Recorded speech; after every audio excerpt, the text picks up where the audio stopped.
What up, y'all? It's Roxy Riddlebox, and we are here with the one and only lyrical beast, Insane Poetry. Indeed. What's up? What's up, yo? So, first of all, I want to thank you very much for taking your time out of your day today to do this with me. I do appreciate you. No doubt. You know, I don't do this much anyway, so it's like, yeah. He's like, hey, what does he have? He's drinking. Oh, he's drinking the energy drink. Shit, y'all. I don't even like these things, but got the tour coming up, working hard. Gotta do what you gotta do.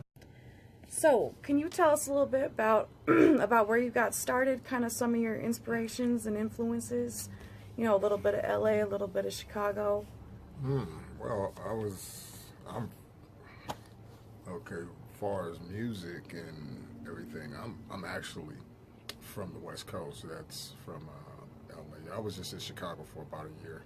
That was well after being in California. Musically, though, I was actually born in Chattanooga, Tennessee. Okay. 6 months, moved to the West Coast, Compton, California. I was in Compton for quite a numerous of years. Went from Compton to Cerritos. So went to high school in Cerritos. Spent a part-time in a city called Cypress for a minute. My mom and all of that, they get down to Cypress. From there, I've been everywhere. Right now, I'm being in between Denver. Shout out to the 303. 303 family. Yes, indeed. Always. Home, mountain high. And between there and Houston, my H-Town. Shout out to my H-Town ninjas out there, and my peoples out there, my bros, they out there, my family out there also. So got a lot of people across the states that that I know personally through even before doing this to this degree. Yeah. Nice. I got family in Texas as well, so shout outs to all the shout out to the Texas ninjas. Austin, Texas, Dallas, Fort Worth, Texas, all the ninjas out there. Houston, Lubbock, San Antonio, just people. I mean, there's fans all across Texas. Just a shout out to Texas in general. So Absolutely. They've been showing a lot of love to LSP. I was a little late. Shout out to my man Clarence, JP the Hustler, my LSP label mate soldiers out there. Shout out to them. Holding down Texas. Working hard out there. Yes. Always. Hell yeah. So, I guess another thing I want to know is, what kind of inspired you to start creating like dark and wicked shit, and what can you tell us about a Mr. Shane Madman? That's my guy. That's crazy. Shane Madman. I didn't know he was gonna hit me with that question. That's funny. Actually, Shane, man, let's start there. Shane to me was the guy who inspired me to write what was already inside of me anyway. So he was a person who one day battled an East Coast rapper in my high school, and he was doing those LL Cool J rhymes, or not that LL Cool J rhymes, but really those really easy rhymes and stuff like that. And the East Coast dude battled and made him look stupid. He lost. So he went home and started writing, and he came back the next week, and everybody was just waiting for this battle to happen again. And he changes his style up, and he starts rapping all this wicked shit. And it was right up me and a few other people's alley, because I think that's just what we were fucking with anyway. So that wicked shit. Yeah, it was just what it was. I mean, but it wasn't called the wicked shit. It was nothing. It was just like, oh shit, we like the same type of horror type shit. Right. Sentiment, that type of shit, because that was many years ago. Ooh, yeah. That was a lot of years ago. It has evolved into a lot of different things, which is cool. And not just our angle, because you have Esham. Shout out to Esham. You have Brother Lynch. Yeah, Brother Lynch. Shout out to Esham. Those dudes, those dudes are on another platform of it. And they had their own brand of it. It was me and Lynch living on the West Coast, so we had our own different brand of it with X-Rated. and then you had the Ghetto Boys and the people Yes. before them and all that. You have Necro. You have it's so many others to name off that go back, but we never even heard of each other. We were just doing this shit from the essence of where we was doing it from. So it's cool to be where things is now and all that stuff like that. So I'm glad to be a part of it at least. I don't want to be a king. I don't want to be none of that shit. I know I gets it the fuck in. I still do, and I'm gonna keep doing it. I don't give a fuck about other shit. Y'all can have that shit. So, LSP all day, y'all. Hey. Hell yeah. So, Triple MFD. Triple MFD. Yeah. Hell yeah, man. If y'all don't know what that's about, you sleeping on it. Maybe we should have burnt that L. I'm just, what I mean? I'm always thinking about smoking. Hey, we always got another L, so it's all good. Oh, shit, yes. Absolutely. We'll have to edit and burn one. That's what I'm saying. We can always edit. Shout out to everybody out there, man. Been following the underground, following Insane Poetry and stuff like that, man.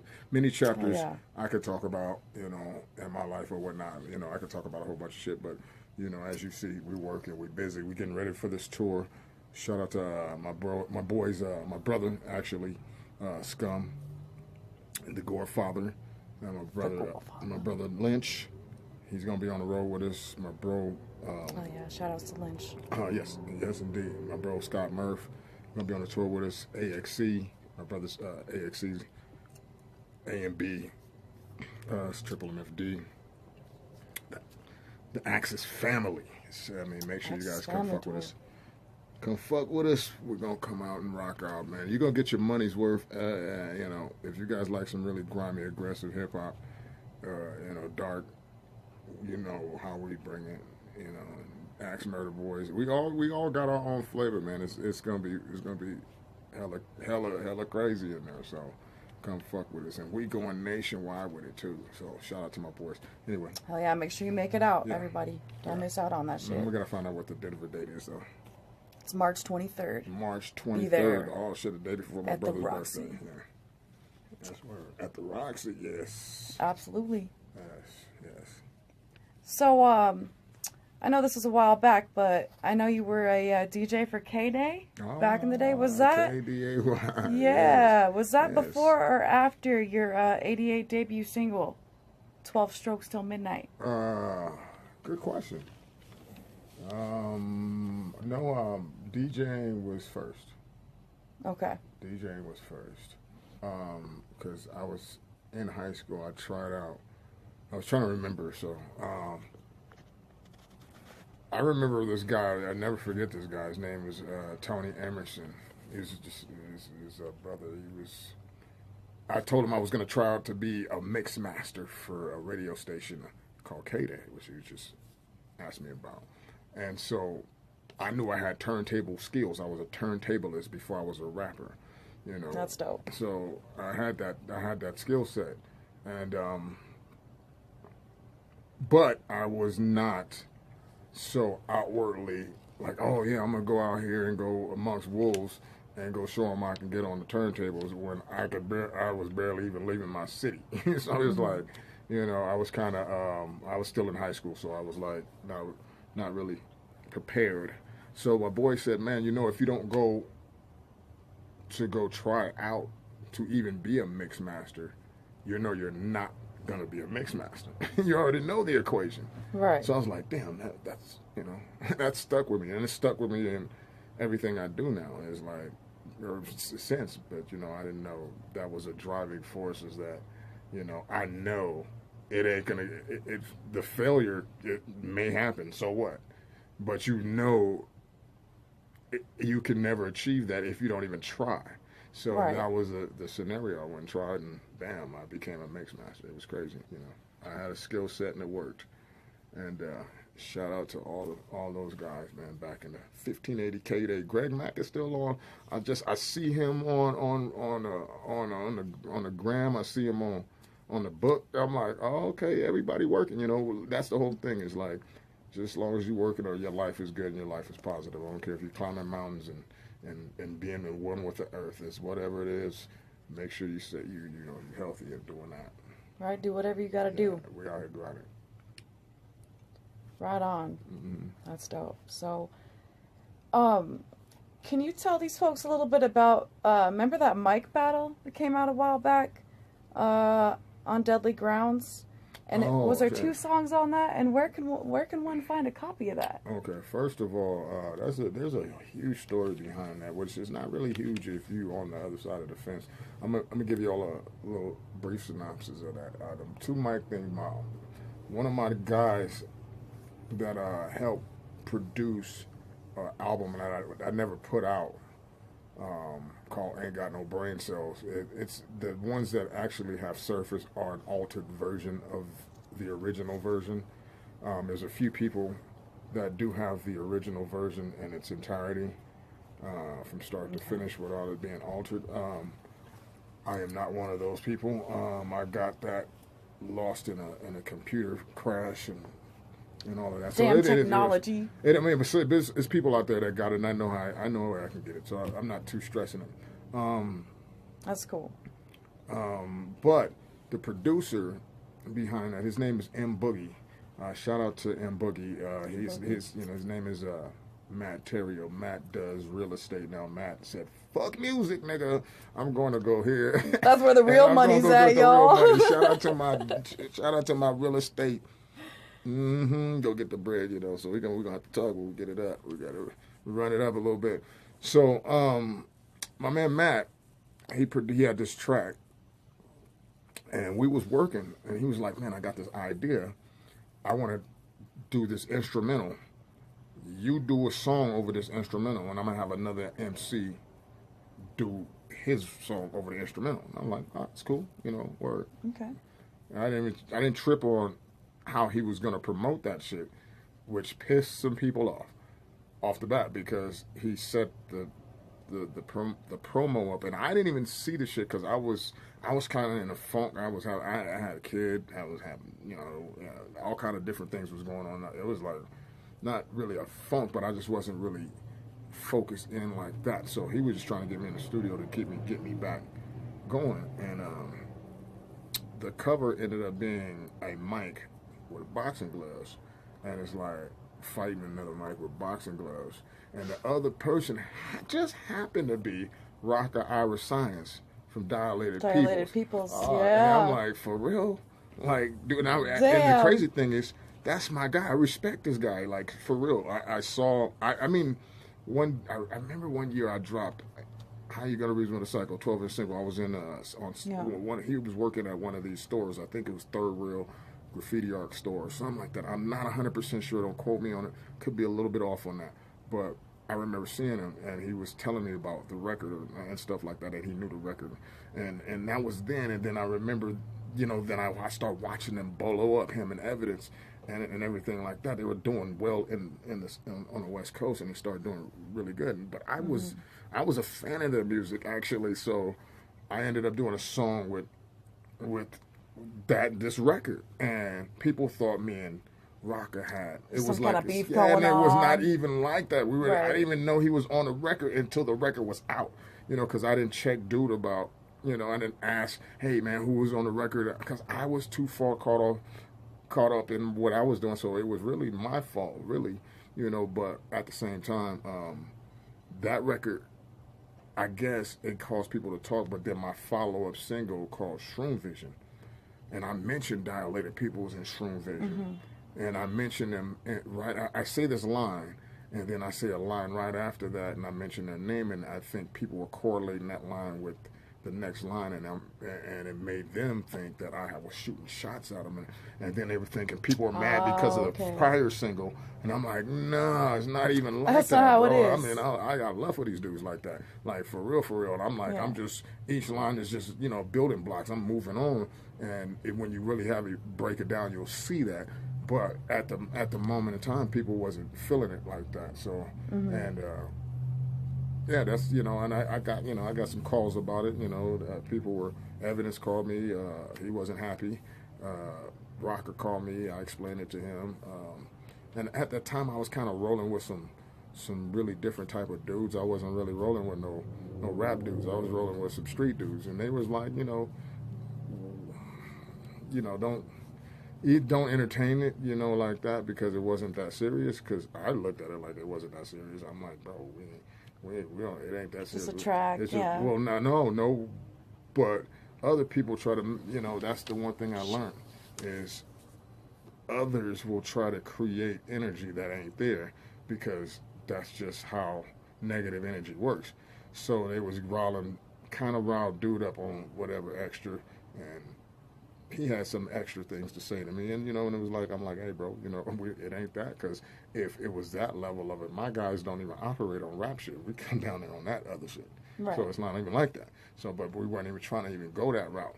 But you know, I explained to him none of that shit, and so, and it just, you know, it was a weird conundrum for me because this is a guy that I trust to do my production and music, and I like him.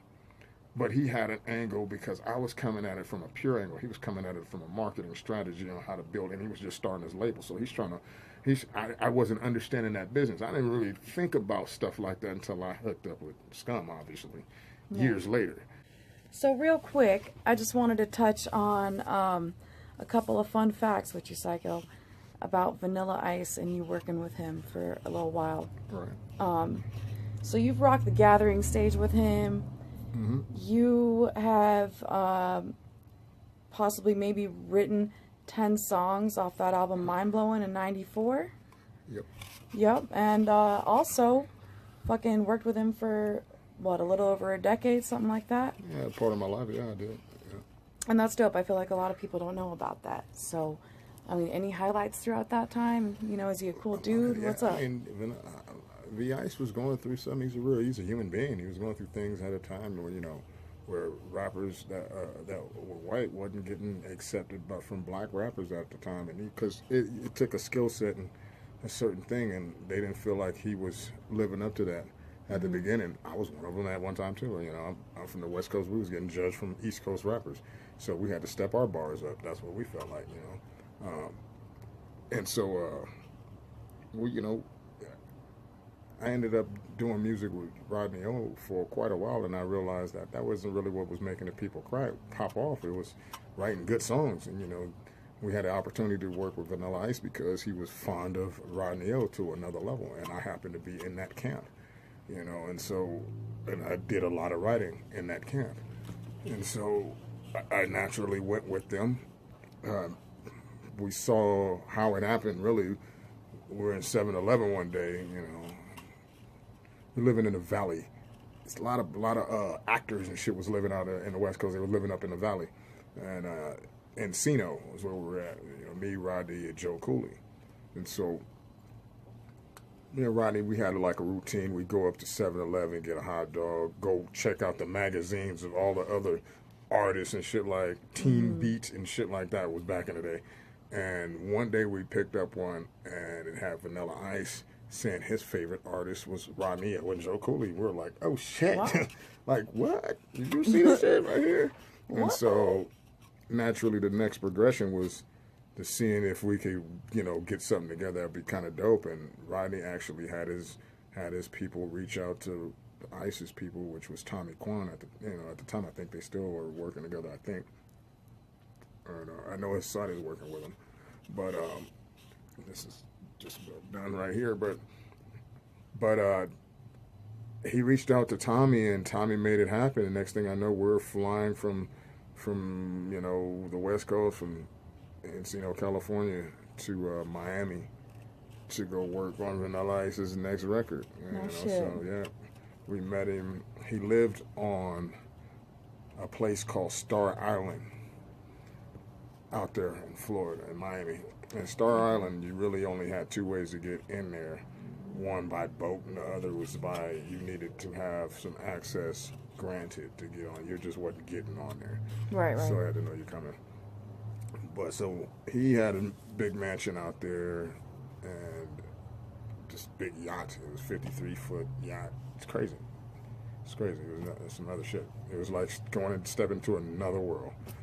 Trust me. Right. I've never been to Florida, and like Florida a yacht and an island. That sounds crazy. So coming from the West Coast, and I did some, you know, did some shows and stuff like that with Rodney. I did a lot of shit with Rodney and Joe Cooley in my life, but You know, I hadn't seen Florida until that point, and not like that. And it was you know, we still worked. We did a lot of work, and like most of the time, I didn't really get to see Florida like to look at it because we'd go in the studio and then we'd go Right. we'd you know, we'd be in there all night till about 7, 8 in the morning, and you go back to the hotel, eat, sleep, and return and do the same thing. So I really never saw the place much, but I know he had celebrities that lived around him. I mean, that lived around him at the time. So that was pretty cool.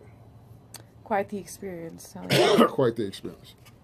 So now how about a couple of fun questions for y'all? So, the mountains or the beach? Oh, What I'm can in the you say? 303 right now. I'm gonna say the mountains. Mountains are serene. So is the beach though, but the mountains for me. Mountains. Hell yeah. All right, and what's some of your favorite foods? Like, if you go to Texas or something, what's somewhere you gotta eat, you can't miss out on? Like, where you gotta go get some dang food at? Even around here, wherever. Just some of your favorite foods. There's a lot of them in Colorado. I'm in Colorado right now. Denver is a lot. Let's go to 16th Street. Everything is down there. Anything you could want. Yeah, it's the vendors down there are crazy. It's fucking popping. I definitely dig that down there. There's a whole bunch of it's barbecue, whatever you like. It's all down there. For me, Texas is obviously barbecue, depending on what part of the cities I'm in. Each city has a different type of thing, but everything is big in Texas. That's truth. Barbecue especially. Yeah, Shit. I fucks with it. So that's my thing. I'm a soul food person as a favorite item of mine, but I bounce around. I like Chinese. I'll go Italian. A little bit of this and that. A little bit Mexican. Absolutely. Yeah. Hey, yeah, we love food. Pollo. Yes. Fajitas. Hell yeah. Alright, so the start of you and Scum working together. Your guys' first collab was Generation X. Yes, yeah. Right, and that was dropped on New Year's Day, I believe, of 2007? I wouldn't be able to say... Something like that. I wouldn't be able to say yes or no to the exact date of that, but I'm pretty sure you've done your homework. And I'm sure that's probably the date. So I'm just going to go ahead and say you're probably right.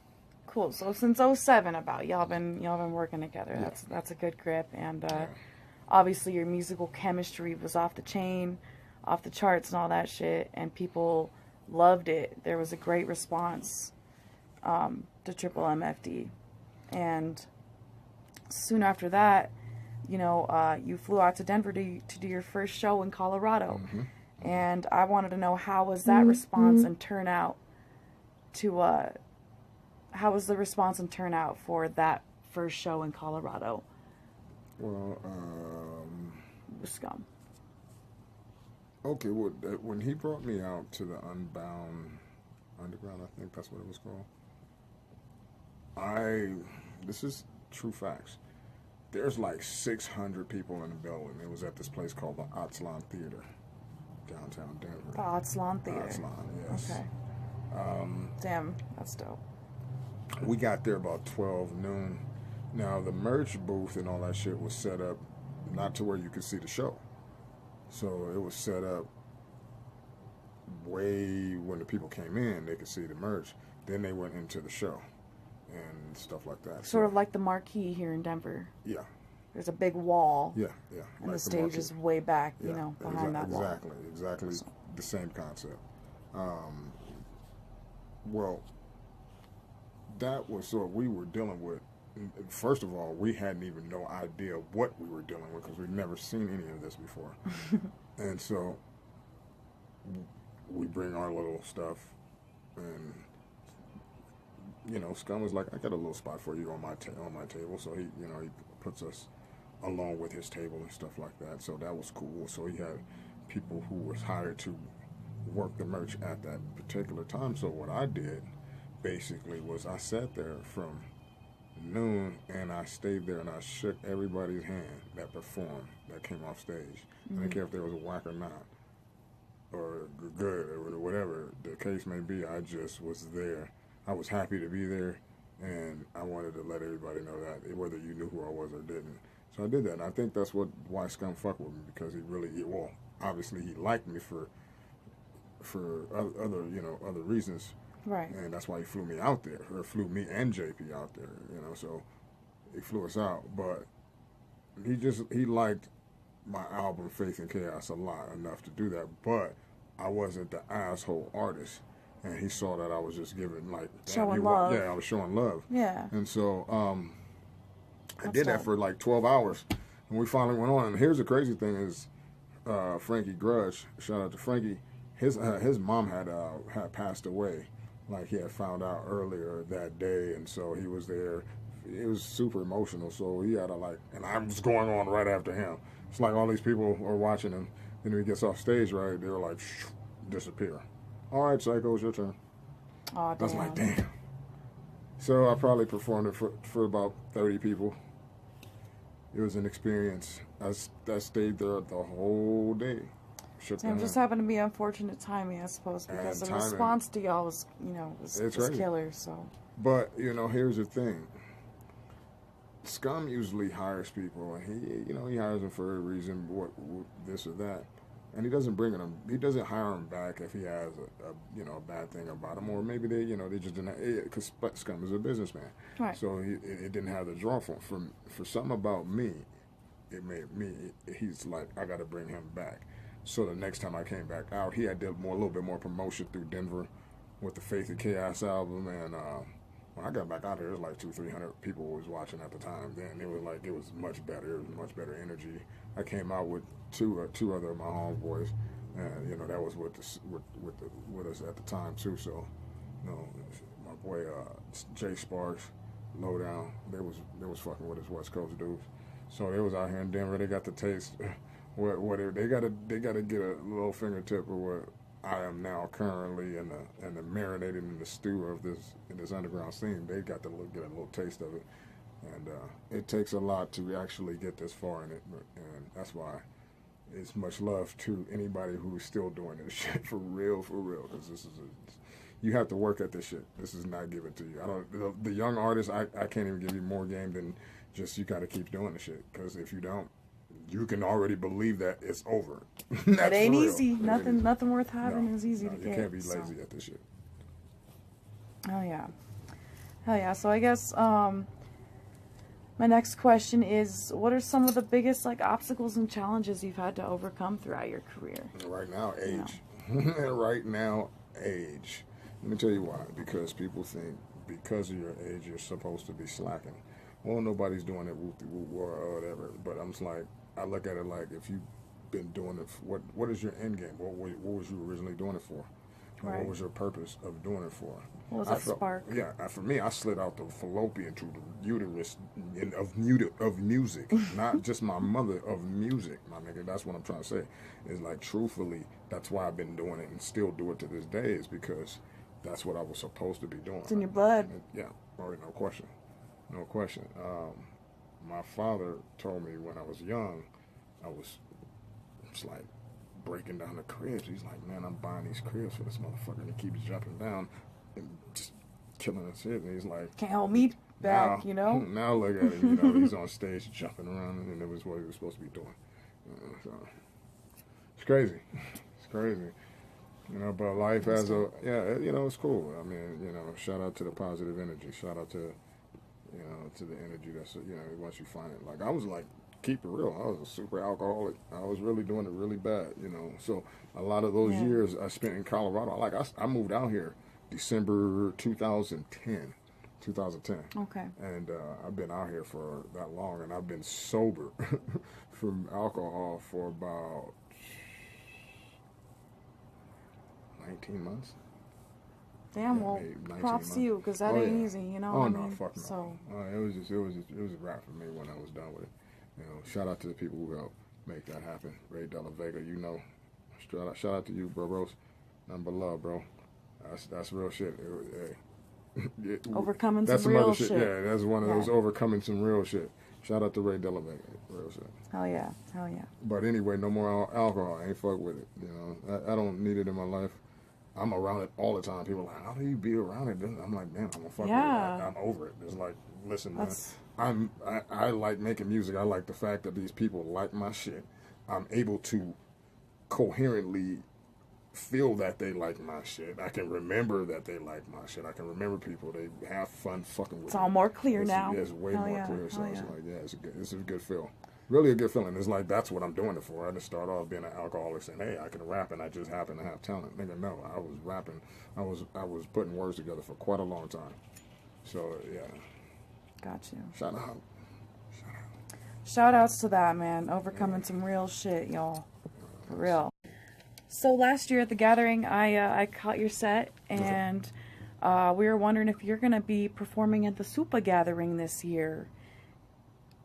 Maybe, possibly. Hopefully. I'm hoping so. You know, I never want to answer a question that I have no clue how, I have no control over. So it's really hard to answer that question because I really have no control over it. Neither me or Scum have any control over that scenario. I got you. You know, that's definitely, I know the fans want us to play that, you know, obviously. Absolutely. I would say if you would like us to play, you would send a video request to them. Say, hey, you know, Let them know. You know, people I would like to see at Triple MFD or Insane Poetry, you know, or Scum, any LSP. They know. They already know. So they know what we want to see. Yeah. So it's like if we're invited, it works. Put the energy out there. I would love to do it. It's the 20th anniversary. It's been absolutely the bombest shit ever for me of my career. I've met a lot of good people through the gathering. I always got love for ICP. I don't give a fuck what nobody say. That has nothing to do with anything. I got love for the motherfuckers. I got love for the opportunity to see it created. So I'm always gonna show love in that direction, regardless. But I'm just gonna say this because, you know, I know things are beyond just that level when it comes to artistry and business and everything like that. That, you know, they will pick and choose who they feel fits their 20th anniversary. We may or may not fit it. I don't know what, in that case, that's not going to stop us from moving at all. We got to keep doing it, you know. This wouldn't be the first time, you know. I don't know. I you know, like I said, we would love to do it. I ain't gonna lie to you because it's huge. You know, I always have fun there, and not only that, it's just, you know, the connecting with people you haven't seen in a long time, haven't met ever. It's always really a good atmosphere. I mean, that's the most ingenious thing I ever thought of or been around was the gathering, and you know, I hope that we get invited, man. It would be dope. It would be dope. So, you know, yes. Shout out to the boys out there. Actually, they got the album coming out. The new album is getting ready to drop too. So. Yes, absolutely. I was going to ask you about that here in a second. Definitely. FFF. Fight back. Yes. So yeah, any like standout moments in general that you've had at the gathering? Just like shit that just like blew your wig. You know what I mean? Just a great ass moment. Yeah. Okay. I've had a few. I played my first gathering. I think it was 2008. 2007, 2008, one of the two. Drove all the way from California. It took 31 hours to get there. Damn, all the way from Cali. We had to be on stage, the second stage, and it was in Cave and Rock. We had to be on the second stage at 4. We got there at 3:30 and had no clue, had never seen anything like this ever. And it was just like, insanity. What the fuck is going on here? And we have no clue what to do. And we're supposed to be on stage by a certain time. It was nerve wracking. We got out there and then we noticed one thing. It was fucking hot. Oh, burning up at 4 p.m.? Yeah, 4 p.m. It was 4:20 when we went on, actually. 4:20. It was actually 4:20 when we went on. It's even on YouTube, too. So it's like, you know, went on at 4:20. And, man, after the first song, my throat was like, screaming at me. And my bro Trey Dizzle, my boy Menace, Alias, he was there, too. And we were just like, oh, man, we soldiered through it for 30 minutes. and it was my first episode at the gathering, so I got to see it, but I never got because I had to drive back home. So it was like there, was there that night. Just boom. Woke. We didn't really sleep hour or two, bam, and we had to get up out of there. I had to go back to work, so I had to drive back to California. So I really didn't get to experience the gathering like the first time I went when I considered it, because I actually tented. We did the tent thing and slept at the gathering. Yeah, we did the real deal.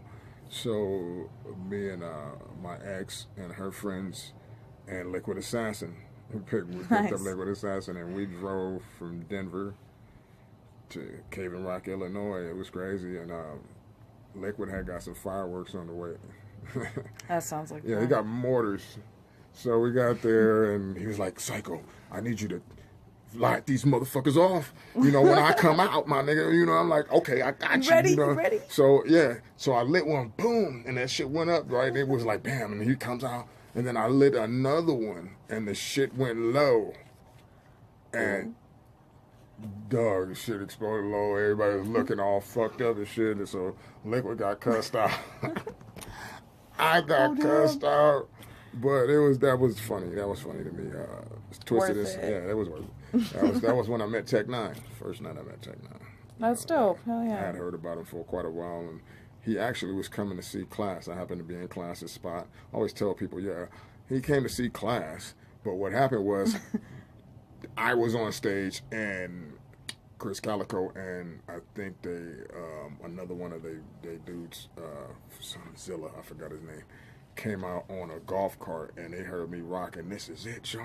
Insane poetry be the shit, y'all, over that Eminem beat, and they just stopped. They was on the golf cart rocking out, and it was like, who the fuck is this nigga right here? And it's like after the clowns went on, so it was like 1 a.m, and Tech was coming through, and he called us doing No Mercy live, tying bitches up on stage, and you know, and all that shit. Dope. And it was just live. A lot of people was there, and it was rocking out. And then when I got off stage, he came and greeted me. It was like, man, that shit was fire. We talked, exchanged. I told him it was the first time I ever seen him, because it was the first time I ever seen him live. I always heard about him, and I always thought Busta Rhymes was the dopest I seen live. Cool. But to see Tech was like, him and Chris was on another level. So him we was talking, we was chopping. I said, hey, let me get a pic real quick. I don't do this shit, but let me get a pic. Motherfuckers ain't gonna believe it. So we took a quick pic. I said, if God bring you back in my life, we'll meet each other again. And sure as hell, I met him like 5-6 times ever since then. So, you know, shout out to Tech. A little bit of history with Tech. That's dope. Big shit. Yeah. Very dope. Yes, shout out to Big Tech. He shows me, man. Oh, Tech Nine. Hey. And Chris Calico. Yes, indeed. The whole squad, strange in the building. I mean, whatever you say, you guys support all this, man. It's all movement, all independent movement. It just shows. Absolutely. It shows anybody of any nature that if you got a business mind and got people around you that's in the right state of mind, and you put the right music out, you can get to that level. Tech is showing us all we can do that. So definitely look at that. Make it happen. Yes. And hell yeah! Speaking of which, I know on the social media outlets, I've been seeing some new merch that's dropping. Yeah. By Mr. Eight Legs. Beer, but it's no beer. I don't drink. Mr. Eight Legs. It's Venom. Yeah. And the Smalls One thing that Tom Wood did, that's pretty fresh Shout out to too. Tom Wood. Oh my Damn. God. Oh man, good. That shit is fire. All that shit is fire. The new merch. Indeed. New Smalls One like artwork. I said, shout out to Tom Wood. His artwork, his artistry, his vision, and it captured, and you can see it in in the way he presents it, man. And it's definitely different. I fuck with Tom very well. He hooked me up, that's for sure. And definitely Smalls. Talented dude. Talented dude. Smalls for sure. is that's our sis. You know, she's ready to get back into it. Shout out to Smalls One. Shout out to Smalls. Indeed. Shout out to everybody on LSP. My man Hex Rated, JP the Hustler, Class, Damian Quinn, Scum, the whole LSP. Man, Death Were Told, Fly and E in the building, Lynch downstairs. Hell yeah. It's a lot of us. Razor, shout out to Razor. Shit, man. Trying to make sure I don't forget somebody, because everybody get forgiven. All just the like, I smoke all the time. I smoke all the time, so I'll be forgetting shit. I don't mean to do that to nobody. But anyway, anybody I forget, just take it up with me later. Love y'all. Yeah, we'll smoke later, so it's all good. So yeah, and then also y'all got some new music coming out soon. Yes, New triple MFD, Working right motherfuckers. now. That's why I'm in here. I'm in here So- right now. Every day. That's And why you're you see me working with hard. Venom. Yeah. I with I that drink Venom. one of these, maybe one of these a day. Maybe, I think 2 to 3 a week I take one of these and shit like that. I got 2 of them because I thought I was going to be up all day. And I have been. I'm tired. But it don't stop. Never stops. Never stops. It don't stop. We don't sleep. No. Sleep is for the dead. Oh, well, yeah, we'll nap a bit. We'll nap a little bit. I'm going to try to take a little bit. Yeah. So y'all, coming up very soon is the Axis Family Tour.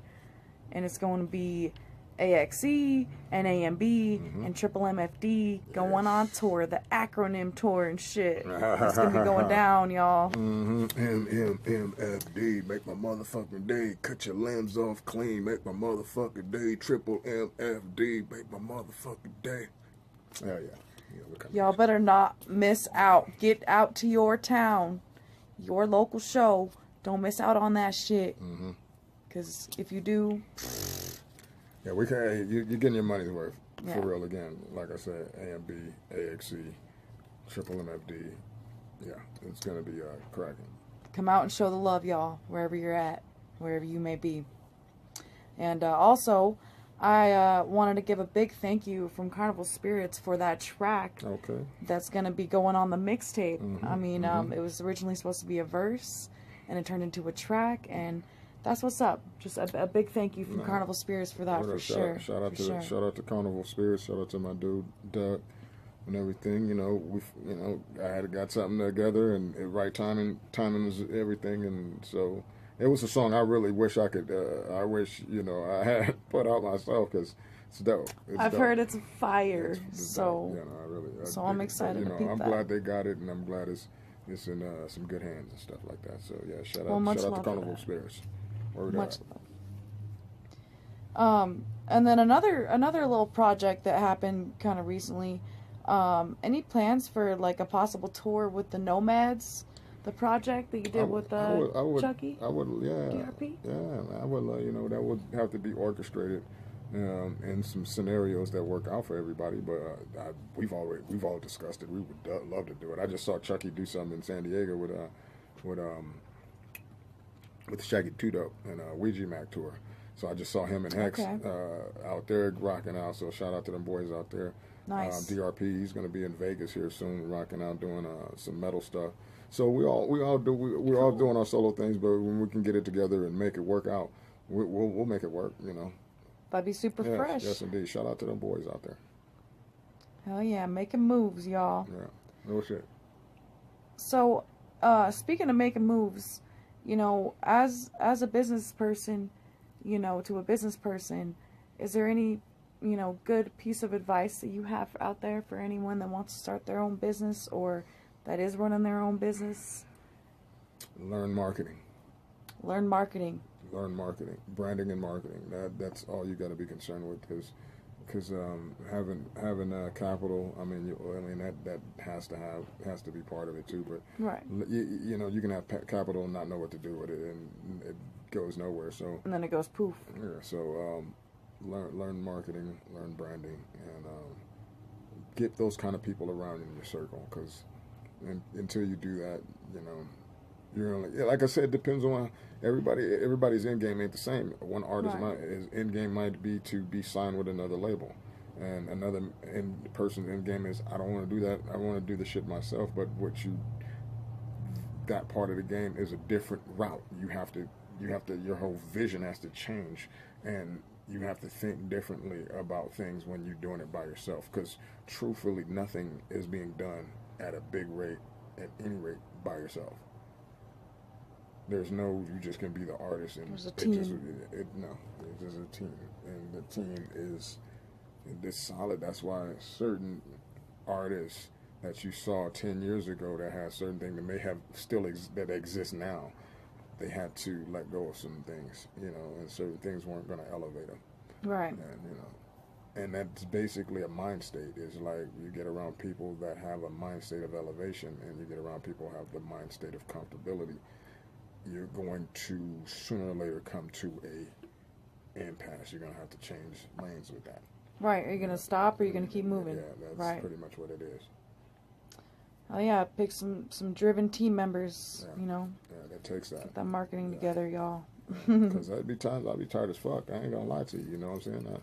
I'm tired as fuck right now. But you know what? Don't stop me from making music because I know that's what's gonna bring me back the energy that I'm looking to get. So you know, I get to go work because of that shit like that, man. So keep pushing. Yeah. And plus, I got other things I gotta, bring out that doesn't even have anything to do with the music. Because the music is, you're advertising.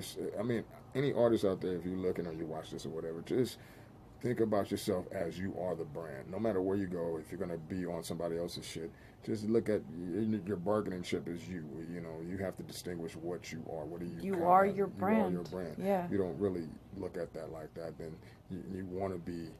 And want somebody to put the titty in the mouth and all that. They're not doing that. Those days are gone. That's an out of here type thing. And I'm old and I already been on that shit. So it's like, stop it. If you want to be successful, or just be the in-house, do it as a hobby. Then I mean, I'm not mad at that. Do music how you feel, how it comes from the heart from you. But I'm saying have a plan. You know, that's the whole thing. Is what is your plan? If you can't execute that, then you kind of have to, and a lot of times it has to do with revenue sources, and having revenue doesn't guarantee you're going to be a winner, because the team is the winner. You got to be on a team. You got to have a team of collective minds who think like you, and get you out of, you have to be, Jay-Z wasn't where he's at without a Dame Dash, and Dame Dash is not without Jay-Z, and they're not without Biggs and all that. They didn't achieve those shits without those three together, and so people forget all that, so that's my rant. Well, I can dig it. It takes a team, y'all. It's just real shit. Coming from the L, real shit, OG. Yeah, that's right. So, are you anticipating this new Joker's card? I know we were talking about that a little bit ago. FFF, Fearless Fred, about to hear this shit on Friday. So I don't know. I feel like this is a highly anticipated Joker's card. It's kind of weird for me because I'm not into ICP's music like that, so I don't know Joker's cards from Joker's cards or anything like that. I just know I've watched them play live sets, and I like some of the live sets they've done. So and people say, "Oh, that's Hellspit," or "That's the Great Malenko." I like the Great Malenko. Love that record. Great Malenko. Great record. Oh yeah. But I can't say I follow the Joker's cards and all that stuff like that. I'm into whatever crap grabs me. I'm so much into whatever I'm doing at the moment, which is usually my own shit or the people around me. I can't even put it has to be shit that just excites me, like certain artists I've always listened to. I'm always reaching to hear their new shit regardless. But other than that, I'm just going through, and there's no hate to all the other artists out there, but they ain't listening to my shit either. I know that. Now, ask them, are they listening to Insane Poetry? Somebody should ask those niggas, are they listening to Insane Poetry? Go ask them if I'm listening to their shit. Somebody fucking ask them, what I'm saying? For real. They're not listening to my shit, so and there's no hate. I'm not mad at that, none of that shit, man. That's real shit. I respect them dudes. That's what it is. Hell yeah. I just feel like they've been talking about it for so long. But am I looking forward to hearing that new record? I am, after seeing that video and that song. That shit's pretty fucking hot. I like that. Yeah. I'm into music and shit. I like it. I dig it. So yeah, I'm seeing what they're coming with. Oh yeah. But I'm really interested in Triple MFD's new shit. That's what I'm really interested in. That's what I'm saying. So when can we look forward to some new Triple MFD to be actually dropping? Like pretty soon. All right. Well, I'm be keeping my ear out for that shit. Yeah. Be keeping my eye out for that. Yeah, we're gonna be on tour. We get off tour. We dropping shit. We got a lot of shit coming up. We're doing videos, all kind of shit. We Y'all, busy. keep your faces peeled. Don't miss out on that new Triple MFD that's about to be dropping. Indeed. Blowing wigs, for real. So, the future of Insane Poetry. Where do you see yourself in 5 years from now? That's a good question. Still, just to kind of wrap it all up. Where do I see myself in 5 years? Not doing live music anymore. 5 years, no. I don't think live music will be performing live music. Probably not. I don't think so. Okay. Special occasions maybe. there's so many other vast things I'm involved in outside of that, music. It depends on, like I said, the conduit of music brings you to the conduit of other things, and you have to flow with the spirit of that. And as long as I stay positively, not only driven, but making the right decisions financially, I'll be all right. I ain't worried about that. That's where I'm at with it right now. So, that's where I see myself in 5 years of being way more in a better place. I'm just trying to make sure my health allows me to be there too. So, but mind state, I'm definitely on that. Driven to those degrees, and really, I really want to be part of an expansion on the LSP thing. So we know what it is. We already know where we're going at and stuff like that. We're trying to conquer Westeros for all you Game of Thrones motherfuckers out there. We're going to conquer Westeros. Don't get it fucked up. We don't play by y'all rules. You know that. Y'all heard it. We don't play by y'all rules. We play by our rules. We for the underground. We are for the real underground. The culture of that shit. Don't get it fucked up. You always get it real from us. That has never been no issue with us. So don't confuse us with none of that extra shit. We don't do it. We don't play it. We come our angle, and that's what's real. See, that's what I love about the underground. It's raw as fuck, and you're gonna get it how it is. Yeah. So that's what's Shout up. Shout out to all the motherfuckers, all my people who support the underground. I don't give a fuck what you call yourself. You're a juggalo, you're a 17er, you're a ninja. Whatever. Whatever the hell you call yourself. You're as long as you're showing love out there. Show your favorite rap. Support your rapper, bro. So support your dude that the underground, the underdogs. If you fuck with the underground like that, fuck with them like that. The other dudes, they already straight. They already sold their soul. That's what's up. Well, thank you so much, Insane Poetry. Yes, and indeed. any last words for the people? Shout out to my team, LSP. That's what I'm saying. Everything LSP all day? Yeah, on the L's. Shout out to my team.